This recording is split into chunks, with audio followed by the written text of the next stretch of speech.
Praise the Lord. मैंने आज church of कैलिवरी actually आज सैटरडे को अटेंड किया था और इसमें एक्चुअली वर्शिप सेमिनार था। तो ये 9:30 से 4 बजे तक था, बहुत बड़ा और बहुत ही मतलब इम्पोर्टेंट चीज़ें जो हैं मतलब एज ए बिलीवर जो सीखना चाहिए वो सब बता रहे हैं पास्टर सुरेंद्र ने लिया। और इसमें फर्स्ट सेशन में ये था कि ये सब बताया गया मतलब वर्शिप के एटीट्यूड्स और स्टाइल्स कैसे हैं। तो वर्शिप हम नील डाउन होके कर सकते हैं, उसको एक वर्ड बोला गया है टोला, जेफेनिना, टेपिला, ऐसे सब वर्ड्स बताए गए। तो उन सब का मीनिंग ऐसा है कि हम नीलिंग होके वर्शिप करेंगे, हम तालियां बजा के वर्शिप करेंगे, हम अपना जो म्यूज़िकल इंस्ट्रूमेंट को रेस्पेक्ट करके और उसका मेंटेन करके भी वर्शिप करेंगे, और हम हाथ ऐसे उठा के वर्शिप करेंगे। और एक दूसरा और एक है वर्शिप स्टाइल, वो पूरा ऐसे हाथ उठा के वर्शिप करना है, वो भी है एक है। और भी मतलब डांस करके एक है, उसको हलाल नाम दिया गया है।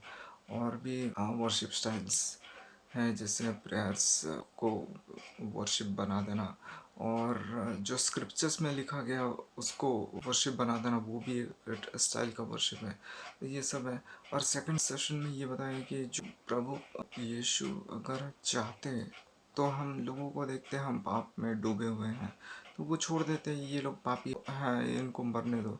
तो उन्होंने अपना जोखिम उठाया, वो कष्ट किया। मतलब अगर कोई झूठा गिरा हुआ है तो हम देखते हैं तो उठा के उसको साफ करना चाहिए ना। तो आजकल जनरली वो सब मतलब साफ नहीं करते। तो प्रभु परमेश्वर ने वो कष्ट किया, हमारे जो गंदगी है, हम सब गंदगी है जो पाप में घिरे हुए हैं, तो हमारे बीच में से आए और वो हमें इतना प्रेम दे गए और मतलब उतना कष्ट किया। और ये भी होता है कि प्रभु परमेश्वर प्रभु यीशु ने पैर धोए।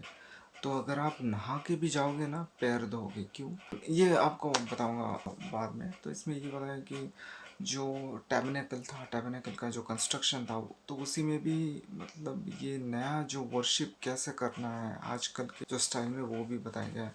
और आर्क जो था उसमें दो पोल थे जो ऐसे पकड़ने के लिए, तो वो दो ओल्ड टेस्टामेंट और न्यू टेस्टामेंट को रिप्रेजेंट करते हैं।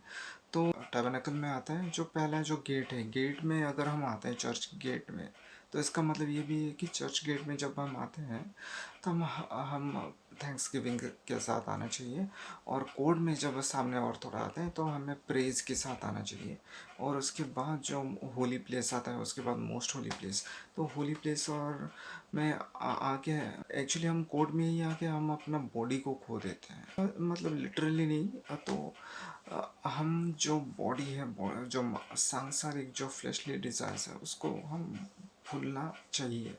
और उसके बाद होली प्लेस में आके हम अपना माइंड को और अपना सोल को भूल देते हैं, मतलब दिमाग इधर उधर जाएगा, हम अपने आप को भुला देंगे।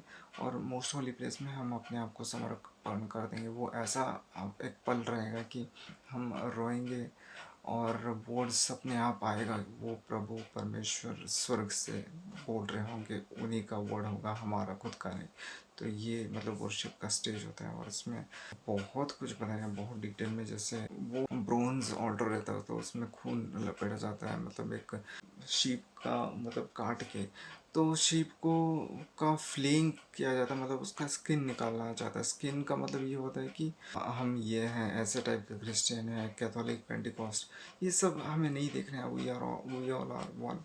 और शीप का ऐसे फ्ले करने के बाद उसको काटा जाता है, इसलिए काटा जाता है कि हम हम्बल बने।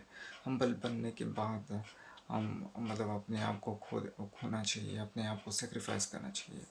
और बहुत ही वंडरफुल, ये लाइफ टाइम के लिए बहुत ही इम्पोर्टेंट रहेगा। तो ऐसा सब इन्फॉर्मेशन बताएगा, तो सब ये सब बताएगा। Thank you.